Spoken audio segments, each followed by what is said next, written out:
పెళ్ళైనా పండగైనా వేడుక ఏదైనా పట్టు చీరల ప్రత్యేక వేదిక Varahi silks. Hello. Yes doctor గారు, ప్రీతిని నేను లైన్లోకి తీసుకున్నాను. ఒక్క నిమిషం అమ్మా. ప్రీతి నమస్తే అమ్మా. ఎవరండి? సారీ అమ్మా, ఇది చాలా స్ట్రేంజ్ కాల్. బహుశా నీ జీవితంలో ఇలాంటి కాల్ నీకు ఎప్పుడు వచ్చి ఉండదు. కానీ నా పేరు డాక్టర్ కళ్యాణ్ చక్రవర్తి అమ్మ. బహుశా నేను తెలిసే ఉంటుంది.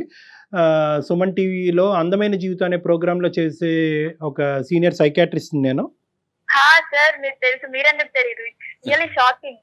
యా అమ్మ, అయితే ఈ నాతో పాటు జయ గారు ఉన్నారు. సో ఈ రోజు ఏంటంటేనమ్మా, నిన్ను ఇబ్బంది పెట్టే ఉద్దేశం మాది కాదు, కానీ కొన్ని క్లారిటీ గురించి చేసావు నేను నీకు. నువ్వు ఓకేనమ్మా, మాట్లాడగలవు ఒక 2 minutes?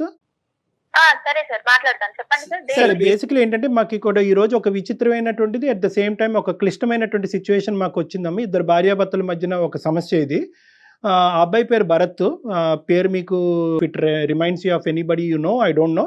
అతని పేరు భరత్. ఆ అబ్బాయి ఏంటంటే మీ ఇంటి ఎదురుగుంటానే, లేదంటే మీ ఇంటి దగ్గరలోనే అతను ఉంటాడంట. ఆ అబ్బాయికి ఈ మధ్యకాలంలో పెళ్ళయింది. పెళ్ళయిన తర్వాత 3 నెలల వరకు బాగానే ఉన్నారు. తర్వాత ఒక అనుకోనటువంటి పరిస్థితిలో ఒక కొరియరు, అందులో కొన్ని రాతలు, భరత్ నువ్వు లేకుండా నేను ఉండలేకపోతున్నాను అనేటటువంటి మాటలు, అతని జీవితంలో ఇంతకు ముందే ఒక ప్రేమాయణం అనేటటువంటి నడిచినట్టుగా కొన్ని ఆధారాలు, అంటే ఈ అబ్బాయి రాసినవి ఏమి కాదు, అవతల అమ్మాయి రాసినటువంటివే ఉన్నాయి. అందులో ఏంటంటే ఈ భరత్ మార్క్ చేశాడు, సార్ మా ఆవిడ ఇప్పుడు నన్ను వదిలేసి దూరంగా వెళ్ళిపోయింది, దీని మీద క్లారిటీ తీసుకురాకపోతే పంచాయతీ పెట్టి విడాకుల వరకు వెళ్ళే పరిస్థితి వచ్చింది, నా జీవితం దరిద్రం అయిపోయింది సార్, నన్ను మీరే కాపాడాలని బాధపడుతూ మాకు ఫోన్ చేశాడు. ఫోన్ చేస్తే ఇప్పుడు ఈ పరిస్థితికి ఏంటంటే, ఈ అమ్మాయి ఎవరు అంటే కనుక అతను పోసుకొచ్చినట్టుగా చుక్కలు కలపటం మొదలు పెడితే, ఆ అమ్మాయి బహుశా ప్రీతి అయి ఉండొచ్చు అనేటటువంటి అనుమానాన్ని ఆ అబ్బాయి వ్యక్తపరిచాడు. మళ్ళీ నేను చెప్తున్నాను, అనుమానాన్ని వ్యక్తపరిచాడు. ఎందుకంటే కనుక అతనికి ఒక 2 లెటర్స్ లాంటివి ఏవో దొరికినాయి. అంటే క్లుప్తంగా చెప్తున్నాను, మొత్తం అంతా అక్కర్లేదు. లెటర్స్ లాంటివి దొరికినాయి. ఆ లెటర్లో ఏంటంటే పలానా చోటుకురా అని చెప్పినటువంటి ఒక అమ్మాయి అక్కడికి వెళ్ళిన తర్వాత ఆ అమ్మాయి కనిపించలేదు. ఆ అమ్మాయి నువ్వు ఎలా అవుతుందా అన్నది మేము అడిగాం. అయితే లైట్ ఆన్ అండ్ ఆఫ్ జరిగిందంట ఒకసారి మీ ఇంట్లోని వర్సెస్ అతని ఇంట్లోని. ఇంకొక సందర్భంలో ఏంటంటే సగం ఫోన్ నెంబర్ దొరికిందంట. అతను వెంటబడి నీ ఫ్రెండ్ ద్వారానో ఇంకోళ్ళ ద్వారానో మొత్తం నీ నెంబర్ అన్ని కనుక్కుంటే కనుక నెంబర్ కూడా మ్యాచ్ అయ్యిందంట. 5 నెంబర్లు, ముందున్న నెంబర్లు కలిపితే వెనకతలు ఉన్న 5 నెంబర్లు అతనికి నువ్వు ఇంతకు ముందు రాసి, అంటే సో కాల్డ్ నువ్వు రాసినట్టుగా అతనికి అనిపించింది. సో ఇన్ని ఇండైరెక్ట్ ఎవిడెన్సెస్తో అతనికి ఏమనుకుందంటే కనుక నా జీవితం నాశనం చేయాలన్నా, నా జీవితాన్ని కాపాడాలన్నా ఇప్పుడు ప్రీతియే నాకు దిక్కు అన్నట్టు అతను మాట్లాడే ధైర్యం అతనికి లేకుండా మా ద్వారా నీకు కాల్ చేపిస్తున్నాడమ్మా. ఇది సిచ్యువేషను. ఇప్పుడు అసలు నువ్వు పిక్చర్లో ఉన్నట్టా లేనట్టా? నీకు భరత్ అంటే ఎవరో తెలుసా? సార్ యాక్చువల్ గా మాది కరీంనగర్. నేను హైదరాబాద్ కూకట్పల్లిలో డిగ్రీ చదువుతున్నాను. మా ఇంటి దగ్గర అయితే నాకు తెలిసి భరత్ అని ఎవరు లేరు. అండ్ ఇక్కడ మా అక్కయ్య వాళ్ళ ఇంటి ముందు ఒక పర్సన్ ఉన్నారు. అంటే మీరు ఇప్పుడు చెప్తున్నారు కాబట్టి లైట్స్ ఆన్ ఆఫ్ గురించి నాకు ఆ పర్సన్ గుర్తొచ్చారు. బట్ అతని పేరు భరత్ అని కూడా నాకు తెలియదు సార్, ఇప్పుడు మీరు చెప్పేంత వరకు. నీకు తెలియకపోతే భరత్ అని పేరు, అంటే నేను క్రాస్ క్వశ్చన్ చేసే హక్కు నాకుందో నాకు లేదో నాకు తెలియదమ్మా. కానీ నీ భరత్ అని ఉన్నాడని అంటున్నావు కదా మీ ఇంటి పరిధిలో.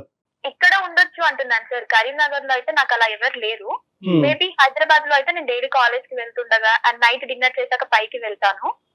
సో ఒక అతను మాత్రం ఉన్నారు, కానీ అతని పేరు భరత్ అని మాత్రం నాకు తెలియదు. లైట్ ఆన్ అండ్ ఆఫ్ సంఘటన 1 సంవత్సరం క్రితం అలాగే నీకేమన్నా గుర్తుందమ్మా? ఓకే సార్, నాకు గుర్తుంది, కానీ దానికి దీనికి ఏంటి సంబంధం నాకు అర్థం కావాలి. అంటే అమ్మ I'm not trying to put you into A corner. నిన్నేదో ఒక ట్రాప్ చేద్దామనో లేదంటే నిన్ను ఇబ్బంది పెడదామనే ఉద్దేశం నాది కాదు. కానీ ఎందుకంటే ఈరోజు ఇది ఒక జీవితానికి సంబంధించినటువంటి అంశం అమ్మ. ప్లీజ్ ఇదేంటంటే నేను చెప్పేది ఏంటంటే, నిజంగా ఇందులో నువ్వు యువర్ టోటలీ ఇన్నోసెంట్ అంటే కనుక నో ఇష్యూస్. నువ్వు అది ఇన్నోసెంట్ అని చెప్తాం మనకి. అతను ఇంకెవరు, ఆ క్యారెక్టర్ ఎవరు అనేది మళ్ళీ అతని వెతుకులాట్లో పడుతుంది. అతనికి కావాల్సినటువంటి సహాయ సహకారాలు అందమైన జీవితం మేము చేసుకుంటాం. That will become a totally different story. కానీ ఇక్కడ ఏంటంటే మీది లైమ్ లైట్లోకి వచ్చింది కాబట్టి, మీరే అవి ఉండొచ్చు కాబట్టి మీరు కొద్దిగా ఆలోచించుకోండి, కొద్దిగా లోతుగా ఆలోచించండి. ఎందుకంటే వాళ్ళిద్దరి మధ్యన ఈరోజు చాలా పెద్ద డిఫరెన్సెస్ వచ్చినాయి. ఆ అమ్మాయి చదువుకున్నటువంటి అమ్మాయి, ఉద్యోగం చేసుకుంటున్నటువంటి అమ్మాయి, ఇద్దరు చాలా హ్యాపీగా ఒక 3 నెలల పాటు చేసిన తర్వాత ఈ కొరియర్ రావడంతో ఇద్దరు చిన్నభిన్నం అయిపోయింది. ఇంకా పెద్దల వరకు వెళ్ళలేదు. పెద్దల వరకు వెళ్తే కనుక ఈ పంచాయతీ ఏ లెవెల్ వరకు వెళ్తుందో, దీని వెనకతలు ఉండేటటువంటి మనుషులు ఎవరు అనేటటువంటి వెతుకులాట ఇంకెంత ఇంటెన్సివ్గా జరుగుతుందో అది మనకు తెలీదు. ఆ సమస్య రాకముందే ఇందులో ఎవరన్నా 3వ వ్యక్తి ఉంటే కనుక వాళ్ళు ఇప్పుడే ఈ క్లోజ్డ్ 4 వాల్స్ మధ్యనే ఈ ఇష్యూని రిజాల్వ్ చేసుకుంటే మంచిది అనే ఉద్దేశంతో నేను చెప్తున్నాను. సో ప్రతి ఫ్యాక్ట్ కరెక్ట్ నువ్వు కొద్దిగా ఆలోచించి నాకు చెప్పమని చెప్తున్నానమ్మా. లైట్ ఆన్ అండ్ ఆఫ్ సంఘటన జరిగిందా లేదా? లైట్స్ ఆన్ అండ్ ఆఫ్ అంటే ఒక 1 year బ్యాక్ అయితే నేను ఎగ్జామ్స్ ఉన్నప్పుడు పైకి వెళ్తాను సార్ డైలీ నైట్. ఓకే. నేను ఏదో ఆలోచిస్తూ లైట్స్ ఇలా బ్లింక్ చేస్తున్నా ఒక ట్రాన్స్ లో ఉండి. సో ఆపోజిట్ లో అతను కూడా నేను లైట్స్ ఆన్ ఆఫ్ చేసినప్పుడు అతను కూడా లైట్స్ ఆన్ చేస్తున్నాడు, ఆఫ్ చేస్తున్నాడు. అది నేను అబ్జర్వ్ చేశాను. అదైతే జరిగింది సార్. బట్ నేను మీరు అనుకుంటున్నట్టు అలా ఏం కాదు. నేను ఏదో ట్రాన్స్ లోని లైట్స్ ఆన్ ఆఫ్ చేస్తున్నాను, అక్కడ కూడా అది జరిగింది. అదైతే నాకు ఇప్పుడు గుర్తుంది. కానీ దానికే ఇలా నా పైన కంప్లైంట్ ఇచ్చారు. ఒకటే కాదమ్మా, దానికి కాదు. తర్వాత ఏంటంటే దానికి అతను కొరిలేట్ చేసుకుని తర్వాత ఒక చిట్టి దొరికిందంట. చిలుకూరు బాలాజీ టెంపుల్ కి ఒకసారి, ఇంకో టెంపుల్ ఏదండి, ఏదో 2 టెంపుల్ కి ఒకసారి రెడ్ డ్రెస్, ఇంకోసారి బ్లాక్ డ్రెస్. అక్కడ రెడ్ లేదు, బ్లాక్ లేదు. ఇతను మళ్ళీ వెనక్కి వచ్చాడు. ఇతను ఎందుకు ఆ లెటర్ పట్టుకుని అలా తిరిగాడు అనేటటువంటి ప్రశ్న ఈ రోజు మనం అడగలేం. ఎందుకంటే అతనికి అక్కడ చెడు ఉద్దేశం ఏమీ లేదు. ఒక ఇన్క్విజిటివ్నెస్ తో అక్కడికి వెళ్ళాడంట పాపం 2 సార్లు. మరి దాని గురించి నీ కామెంట్ ఏంటమ్మా? అలాంటి ఒపీనియన్ లేనప్పుడు ఎవరైనా అలా చేస్తే అతను వెళ్ళడం ఎందుకు సార్? అది నాకు అనవసరం. బట్ అతను ఎందుకు అంత ఇన్వాల్వ్ అవ్వాలి అని. కరెక్టే కదా, మంచి మాట అడిగావు. అతను ఎందుకు వెళ్ళాడు అన్నది మనం అతని నోటి ద్వారానే తెలుసుకుందాం. నీకు చెప్పలేదు అది సారీ. అతను కూడా ఇప్పుడు కాన్ఫరెన్స్ కాల్లో బ్యాక్గ్రౌండ్లో ఉన్నాడమ్మా. అతనితో డైరెక్ట్గా అతను నీతో మాట్లాడాలి అనుకుంటున్నాడు. నువ్వు కూడా అతనితో మాట్లాడి ఈ ఇష్యూ రిజాల్వ్ చేసుకోవాలనే ఉద్దేశం నీకుందా? ఉంది సార్, నో ప్రాబ్లం. బికాజ్ ఇది నా క్యారెక్టర్ కి సంబంధించింది సార్. అబ్సల్యూట్లీ నీ క్యారెక్టర్ కి అతని జీవితానికి సంబంధించినటువంటి అంశం. అవతల ఇంకొక ఆడపిల్ల కూడా ఉంది ప్రీతి, అది కూడా గుర్తుంచుకోండి. ఇది పొలిమేర దాటింది అనుకోండి, సబ్జెక్ట్ పబ్లిక్ అవుతుంది, పోలీస్ స్టేషన్ వరకు వెళ్ళొచ్చు. ఇష్యూ చాలా భయంకరంగా మారిపోతుంది. అది మీ కుటుంబానికి వాళ్ళ కుటుంబానికి రెండు మంచిది కాదు. నాన్న భరత్, లైన్ లో ఉన్నావా? Bharat, you are directly talking to Preeti now. Preeti is on the line. You want to ask her anything? Sir, Preeti. Hello, ఎవరు? నేను మీ ఇంటి ముందు ఉంటాను. ఆ రోజు లైట్ ఆన్ ఆఫ్ చేసినప్పుడు నువ్వు నాకు ఎదురుగా అనిపించావు కదా, అది నువ్వు కూడా చూసావు నన్ను, నేను నిన్ను చూశాను. అవును. నెక్స్ట్ 2 days తర్వాత మా ఇంటి ముందు చిట్ వేసావు. అంటే చిట్టి నువ్వు వేసినావు, అంటే కన్ఫర్మేషన్ తెలియదు నాకు, నువ్వు వేసినావు కానీ చిట్ అయితే ఉంది. మీకేం కన్ఫర్మ్ లేనప్పుడు మీరు ఎలా అనుకుంటారు నేను వేసానని? నేను ఆ చిట్టి తీసుకునే టైంలో మీరు మన కాలనీలో లాస్ట్ నుంచి వెళ్తున్నారు అటు. సో అది నేను వేసానని మీరైతే మీ కళ్ళతో చూడలేదు కదా, నేనని ఎలా అనుకుంటారు? నేను ఏదైతే త్రాడి చిట్టి, అంటే ఇప్పుడు మీ నెంబర్ నా దగ్గర వచ్చిందంటే నేను త్రాడి చిట్టిలో మీ సగం నెంబర్ ఉండేది. నేను మీరని కన్ఫర్మ్ నాకు తెలియదు. అంటే నేను ఫస్ట్ ఆఫ్ ఆల్ నువ్వు చదువుకున్న పర్సన్ లాగా మాట్లాడు. ఇది ఓన్లీ నీ ఇమాజినేషన్ మాత్రమే. ఒకవేళ నేను అతనితో మాట్లాడాలి, నాకు ఇఫ్ ఎనీ ఇంట్రెస్ట్ నాకు ఉంది అనుకుంటే నేను డేర్ గా మాట్లాడగలుగుతా. అలా క్లిప్స్ ఇలాంటి చీప్ ట్రిక్స్ నాకు అవసరం లేదు సార్. నేనైతే షూర్ గా చెప్తున్నాను, అది నేను కాదు. రెండో లెటర్ కూడా వచ్చిందంటమ్మా, మళ్ళీ అది కూడా చెప్పిన ఆయన. అది ఇంకా ఇది ఒప్పుకోకపోతే అదేం ఒప్పుకుంటుంది అమ్మాయి? February 14th వచ్చినటువంటి దాంట్లో ఏదైతే నాకు లవ్ సింబల్స్ మధ్యలో భరత్ అని రాశారని చెప్పే కదా, అక్కడ ఉన్నటువంటి దాంట్లో మిస్ యూ కన్నా రాసేటువంటి రైటింగ్, నాకు ఇచ్చు దొరికిన రైటింగ్ అంతా సేమ్ ఉంది సార్. నేను ఫస్ట్ స్లిప్ వేయనప్పుడు సెకండ్ సారి కొరియర్ నేను ఎలా పంపిస్తాను? ఈ రోజు ఆ అబ్బాయి జీవితం ఇంత చిన్నభిన్నం అవుతుంది అనే బాధతో ఈ రోజు నిన్ను డైరెక్ట్గా ఇలా మాట్లాడి ధైర్యం చేస్తున్నాడు. కానీ ఎక్కడ కూడా ఇంకో విధంగా చేయాలంటే ఇంకో విధంగా కూడా చేయొచ్చు. ఈ అబ్బాయి డైరెక్ట్గా మీ ఇంటికి వచ్చి అడగచ్చు, లేదంటే నీ ఫోన్ నెంబర్ కాల్ చేసి మెసేజ్లు పెట్టచ్చు, ఇలా చాలా చేయొచ్చు. అతను ఇండైరెక్ట్ ఎవిడెన్స్గా వెతుకులాట మొదలు పెట్టాడు. సరే ఈ అమ్మాయి ఆగిపోయింది కాబట్టి నేను ఆగిపోతాను, నేను పెళ్లి చేసుకుంటానని అక్కడితో ఆ మంచితనాన్ని, ఆ యాంగిల్ కూడా నువ్వు చూడవలసిన అవసరం ఉందని నేను నిన్ను కోరుకుంటున్నా. ఓకే సార్, బట్ నన్ను అతను అడిగే అంత ప్రూఫ్ ఏం లేదు, అండ్ నేనని కన్ఫర్మేషన్ కూడా లేదు. ఇట్స్ అది ఓన్లీ లేదు కాబట్టే అడుగుతున్నారు ప్రీతి. అంటే మీరే చేశారని అనట్లేదు. అలా ఏమన్నా జరిగిందా? అదే ఉంటే ఇంకా అసలు అడగటానికి అవకాశమే లేదు ఫోన్ కదా. నెంబర్ ఎవరు ఇచ్చారు భరత్ నీకు? సరే, వీళ్ళ ఫ్రెండ్ ప్రీతి వాళ్ళ ఫ్రెండ్ అమ్మాయి పేరు కల్పన సార్. కల్పన అమ్మాయి రిక్వెస్ట్ చేయంగా ఇచ్చింది సార్. ఇచ్చినప్పుడు కల్పన ఫోన్ నెంబర్ నీకు ఇచ్చింది, కల్పన ఇచ్చింది కాబట్టి ఫోన్ నెంబరు నువ్వు చూసిన 5 digits మ్యాచ్ అయినాయి కాబట్టి నువ్వు కన్ఫర్మ్ అయిపోయావు, అంతేనా? ఇంకేమన్నా చేసిందా కల్పన? ఇంకేమన్నా చెప్పిందా నువ్వు తిరగ్గా అడగ్గా? యాక్చువల్లీ ఏం జరిగిందంటే కల్పన పేరు బయటికి రావద్దని నాకు మరీ చెప్పింది సార్. నేను తనకి నా ప్రాబ్లం నా పడుతున్నటువంటి తిప్పలు అన్ని తనకు అర్థమైనాయి సార్, కల్పన అనే అమ్మాయికి. అప్పుడు అమ్మాయి డైరెక్ట్ గా ఇదంతా కావాలని జరుగుతుంది అని చెప్పేసి, ప్రీతి చేస్తుందని చెప్పేసి డైరెక్ట్ ఫేస్ టు ఫేస్ చెప్పేసింది సార్. కానీ ఎవరికి చెప్పకు ప్లీజ్, నా పేరు బయటికి రావద్దని చెప్పేసి ఆ అమ్మాయి చెప్పింది. ఈ అబ్బాయి చెప్పేది కాదమ్మా, నీ ప్రాణ స్నేహితురాలు చెప్పింది ఇక్కడ. కల్పన ఓకే సార్, మరి తను చెప్పినప్పుడు ఐడియా ఇచ్చింది కూడా తనే అని చెప్పలేదు అంటనా సార్?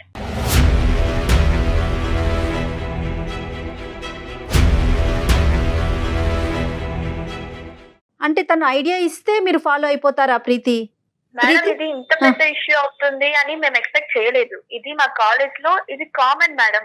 మేము ఫ్రెండ్స్ లో అందరం అనుకున్నాం ఒక పర్సన్ ఏడిపిద్దామంటే. మా ఇంటి ముందు ఎదురుగా ఒక పర్సన్ ఉన్నాడు. నాకు కొంచెం ఇన్నోసెంట్ గా అనిపించాడు. అండ్ మొన్న నేను లైట్స్ ఇలా బ్లింక్ చేస్తుంటే కనెక్ట్ అయ్యాడు అని మా ఫ్రెండ్స్ తో డిస్కస్ చేశాను. ఓ ఒక పర్సన్ దొరికినట్టే కదా, కొంచెం ఏడిపిద్దాం, అతను ఎలా రియాక్ట్ అవుతాడు, మీకు రెస్పాన్స్ అయితే ఓకే, అతను డీసెంట్ అయితే రెస్పాన్స్ అవ్వడు అని మేము అనుకున్నాం. ఓకే సరేనమ్మా, పెళ్లి కాకముందు వరకు ఓకే. అతనికి పెళ్లి అయిందన్న విషయం నీకు తెలిసిందా? తెలుసు మేడం. నాకు మరి తెలిసాక కూడా నువ్వు ఎలా పంపించావు? ఇంకొకటి, సరే మీరు ఆట పట్టించారు చదువుకునే వరకు, ఆ అబ్బాయికి పెళ్ళై వెళ్ళిపోయాడు కదా కదా. అవును, అప్పుడు మళ్ళీ ఎందుకు పంపించావు? చాలా ఇంట్రెస్ట్ చూపించాడు మేడం. అతని ఇంట్రెస్ట్ చూడడం వల్ల నాకు చాలా క్రేజీగా అనిపించింది. నెక్స్ట్ ఇంకా ట్రై చేయాలి. ఏంటి పెళ్లి అయినా కూడా నీకు క్రేజ్ అనిపించిందా తల్లి? లేదు మేడం, అప్పుడు ఎలా రియాక్ట్ అయ్యాడు, ఇప్పుడు అలా రియాక్ట్ అవుతాడా లేదా నాకు తెలుసుకోవాలనిపించింది. ఇంత సడన్ గా పెళ్లి చేసుకున్నాడేంటి? నా కోసం ఎక్కడికంటే అక్కడికి నా ఫ్రెండ్స్ చెప్పారు, నేను ఎక్కడికంటే అతను అక్కడికి. రియాక్ట్ అయితే ఓకేనా నీకు? పెళ్లి చేసుకుంటావా నువ్వు అతన్ని? లేదు మేడం, పెళ్లి చేసుకున్న ఒపీనియన్ అంటే నేను డైరెక్ట్ గా మాట్లాడతాను. జస్ట్ ఏడిపించడం వరకే. నేను స్టార్టింగ్ లో మాట్లాడినటువంటి ప్రీతి, ఇప్పుడు మాట్లాడినటువంటి ప్రీతి ఒకటేనా అని చెప్పి నాకు అసలు బ్రెయిన్ గిర్రని తిరుగుతుందమ్మా. అంటే పిచ్చికి పరాకాష్ట అని అనొచ్చు, కానీ ఇది శాడిజం కూడా పరాకాష్ట అని చెప్పొచ్చు మనం. సార్ ఇది హైదరాబాద్ అమ్మాయిలో ఇదంతా కామన్ సార్. కామన్ ఏంటమ్మా? కామన్ నీ తలకాయ. హైదరాబాద్ ఏంటి విజయవాడ ఏంటి తల్లి అమ్మాయిలకి? ఇది కామన్. ఏంటి కామన్ అమ్మా? జీవితాలతో ఆడుకోవటం కామనా?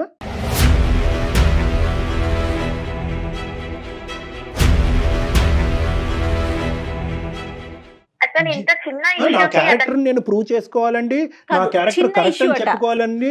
అంటే నువ్వు ఇంకా ఇప్పటికీ కూడా ఎక్కడా కూడా పశ్చాత్తాపం పొంది ఇప్పుడు నీ కల్పన అనేటటువంటి అమ్మాయి పేరు తీసుకొచ్చాక నువ్వు ఒప్పుకున్నావు కాబట్టి, ఒక డైరెక్ట్ ఎవిడెన్స్ దొరికింది కాబట్టి. ఎందుకంటే ఈ రోజు మేము కల్పనను కూడా పిలిచి కాన్ఫరెన్స్లో కలిపి కల్పన ఇగో ఇది చెప్తున్నామా అంటే కనుక నువ్వు ఎక్కడికి పోవటానికి ఉండదు కాబట్టి నువ్వు ఒప్పుకున్నావు. లేదంటే ఇక్కడ ఈ రోజు భరత్, రేపు వచ్చి ఇంకో ఎక్స్, ఇంకో వై, ఇంకా ఎంతో మంది జీవితాలతో ఆడుకుంటారు మీరు ఇలాగా. ఏంటమ్మా ఇది? ఆడుకోవడం అనేది ఇది అంత పెద్ద ఇష్యూస్ ఏం కాదు సార్. అబ్బాయి జీవితం నాశనం అవుతుందమ్మా.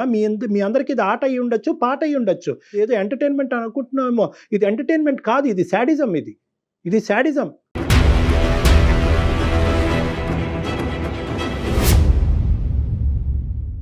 ఫస్ట్ ఇన్సిడెంట్ అప్పుడు అతను రెస్పాండ్ అవ్వకపోతే నాకు నెక్స్ట్ స్టెప్ నేను తీసుకునేదాన్ని కాదు. నాకు ఇంత ఇంట్రెస్ట్ వచ్చేది కాదు. నువ్వు లైట్ లో ఆన్ ఆఫ్ చేయొచ్చు. అతను రెస్పాండ్ అయ్యాడు అనేది ఒక పాస్ చూపిస్తుంది. రెస్పాండ్ అవటానికి ఓకే, అతను రెస్పాండ్ అయ్యాడు అనేటటువంటిది నువ్వు ఒక విధంగా ఆలోచిస్తున్నావు, మేము ఒక విధంగా ఆలోచిస్తున్నాం. మేమేమనుకుంటున్నాం అంటే అసలు ఏంటి అనేటటువంటిది తెలుసుకునేటటువంటిది ఒక పెళ్లి కానటువంటి ఒక అబ్బాయి చేయటం అనేటటువంటిది పెద్ద తప్ప, లేదా ఇంత రెస్పాండ్ అయ్యాడు కాబట్టి ఎన్ని సందర్భాల్లో ఇలా రెస్పాండ్ అవుతూ పోతాడు, పెళ్లి అయిన తర్వాత కూడా రెస్పాండ్ అవుతూ పోతాడా లేదా చూద్దాం అనేటటువంటిది పెద్ద తప్ప. ఆ అబ్బాయి వెంట పరిగెడుతున్నాడు అని అనుకుంటున్నావు, కానీ ఎక్కడా కూడా ఆ అబ్బాయికి ఒక ఇంటిగ్రిటీ ఉంది కాబట్టి ఎక్కడా కూడా దీన్ని ఇంకో లెవెల్కి తీసుకెళ్లి పిచ్చి పిచ్చి మెసేజ్లు పంపించి మీ ఇంట్లోకి వచ్చి కూర్చుని మీ అమ్మాయి ఇలా నాకు మెసేజ్ పంపించింది కాబట్టి నేను కూడా అమ్మాయిని ఐ లవ్ యూ కాబట్టి మేము పెళ్లి చేసుకుంటాం అంటే కనుక నీ పరిస్థితి ఏంటి? చదువుకోవటానికి వచ్చిన అమ్మాయి నీ జీవితం ఏమై ఉండేది? అమ్మాయి కూడా ఇన్నోసెంట్ ఏం కాదు సార్ అతను. అమ్మ ఇది ఒక జీవితానికి సంబంధించింది. ఇప్పటికైనా కూడా నా ఉద్దేశం ఏంటంటే కనుక నువ్వు ఒప్పుకోవనుకున్నావు, థ్యాంక్ యూ, ఒప్పుకున్నావు. కానీ ఒప్పుకున్న తర్వాత ఇక్కడ ఉండేటటువంటి యూటర్న్ ఏంటంటే నువ్వు మళ్ళీ నీ పాత పద్ధతినే సమర్థించుకుంటున్నావు. అది డిజాస్టర్. ఇక్కడ నేనేమనుకున్నానంటే ఒప్పుకున్న తర్వాత ఈ అమ్మాయిని ఒక మెట్టు ఎక్కించి వాళ్ళ భార్యతో మాట్లాడిపిస్తే కనుక కథ కంచికి చేరుతుంది, వీళ్ళ జీవితం సుఖమయం అవుతుందని నేను అనుకున్నాను. నువ్వు నీ స్టాండ్ సమర్థించుకుంటే నాకు అవన్నీ అవసరం లేదు సార్. ఫస్ట్ ఇప్పుడు అతను లైన్ లో ఉన్నాడా? హలో, ఉన్నాడు భరత్. వింటున్నావమ్మా భరత్? ఆ అమ్మాయి నీకేదో చెప్పాలంట. సారీ చెప్తాదేమో చూడు. ఏమనుకుంటున్నావు? నువ్వు కొంచెం చదువుకున్నావు కదా, నీకు ఆ మాత్రం కామన్ సెన్స్ లేదా? అర్థం కాదా ఒక అమ్మాయి ఇలా చేస్తుందని? రామా, కామన్ సెన్స్ ఉంది కాబట్టి కదా నీకు ప్రాబ్లం రాకుండా ఉండనీకనే కదా నేను అందమైన జీవితం కంఫర్ట్. అమ్మాయి కూడా ఇలా చేస్తావని నేను అసలు ఎక్స్పెక్ట్ చేయలేదు, అనుకోలేదు. నీకు మీ వైఫ్ కి ఆ మాత్రం అండర్స్టాండింగ్ లేదా? మార్చుకోలేవా? వీళ్ళకి కంప్లైంట్ ఇస్తే వాళ్ళు ఏం చేస్తారు?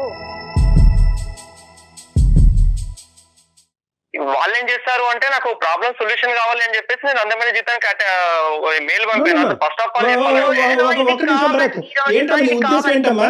అమ్మ భరత్ తో మాట్లాడే ముందు నీ ఉద్దేశం ఏంటో మాకు చెప్పు. సార్ ఈ రోజుల్లో ఇది కామన్. నన్ను ఇప్పుడు ఇంతమంది క్వశ్చన్ చేసి అడిగేంత తప్పేం అమ్మ నేను లేదనుకుంటున్నాను. ఇంత మాట్లాడిన తర్వాత నా స్థాయి సీనియర్ సైకాట్రిస్ట్ ఇంత స్థాయి మాట్లాడిన తర్వాత కూడా నేను నీలాంటి వాళ్ళని 1,00,000 మందిని చూస్తాను నేను. ఇప్పటికీ కామన్ అని నువ్వు అంటావమ్మా? ఇది కామనా?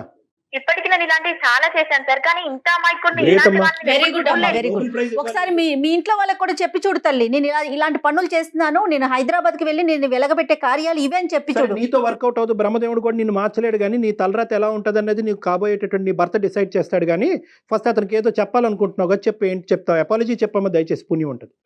నేను చెప్పేది ఏం లేదు సార్. నీతో నాకు వచ్చేది లేదు. నువ్వు నా ఫ్రెండ్ కాదు, రిలేటివ్ కాదు, కొలీగ్ కాదు. ఏదో. నీతో నాకు అనవసరం. ఇప్పటికీ అయినా ఇష్యూస్ చాలు. అసలు నువ్వు ఇలాంటి వాడిగా నేను ఎక్స్పెక్ట్ చేయలేదు. ఓహో. ఇంత శుద్ధపప్పు గాడిగా నేను అనుకోలేదు. శుద్ధ పప్పు వదిలేమ్మా, ఇంకా మాటలు ఎక్కువైపోతున్నాయి. తల్లి, ప్లీజ్ గుడ్ బై అమ్మా, బాయ్ అమ్మా, thank you for your time. Good bye sir. Kalyan గారు ఎలా ఉన్నారండి పిల్లలు? ఇలా అయితే లేరండి, ఇంత మరీ దారుణంగా లేరు. మనం చెప్పాల్సింది ఏదో ఈ అబ్బాయి భరత్కి జీవితానికి. చెప్పండి ఏం భరత్? చేయాలనేసి. మేడం మీరు ఇలా మాట్లాడుతున్నారు కాబట్టి ఆమె ఇలా మాట్లాడుతోంది. ఇప్పుడు మొత్తం స్టోరీలో నీకు అర్థమైంది ఏంటంటే, అటువైపు లైట్ ఆన్ చేసి ఆపినా కూడా నువ్వు లైట్ ఆన్ చేసి ఆపకూడదు. ఇలాంటివి నేను చెప్పాను. ఇప్పుడు ఏంటంటే, నువ్వు మార్కెటింగ్ పని చేసుకుంటే మార్కెటింగ్ పని చేసుకో, ఇలాంటి మార్కెటింగ్లు చేయకూడదు. ఇలాంటి పిల్లలు ఉంటారు జీవితంలో, ఇలాంటి వాళ్ళు నేను ఉచ్చులోకి లాగుతారు, జీవితాలు నాశనం అవుతాయని చెప్పి నీలాంటి అబ్బాయిలైనా అమ్మాయిలైనా ఇప్పటికైనా అర్థం చేసుకోండి. ఇది జీవితం సినిమా కాదు. లెటర్లు ఓపించేయటాలు, సగం నంబర్ పజిల్లా దొరికితే ఇంకో నెంబర్ గురించి తిరగటం, ఇవన్నీ అనవసరం. ఆ ఓకే, లెటర్ వస్తే చించి అవతల ఓకే, పడేసేయండి. ఏదన్నా ఉంటే కనుక ప్రేమించుకుంటే స్ట్రైట్ ఫార్వర్డ్ గా ప్రేమించుకోండి. I love you, I propose you, పెద్దలు ఒప్పుకుంటే పెళ్లి చేసుకోండి, అంతే. ఎందుకే జీవితాలు నాశనం చేసుకుంటారు? ఇప్పుడు ఆ అమ్మాయి సింపుల్ గా అంటుంది కదా, నువ్వు ఇండికేటర్ చేసావు కాబట్టి నేను కంటిన్యూ అయ్యాను.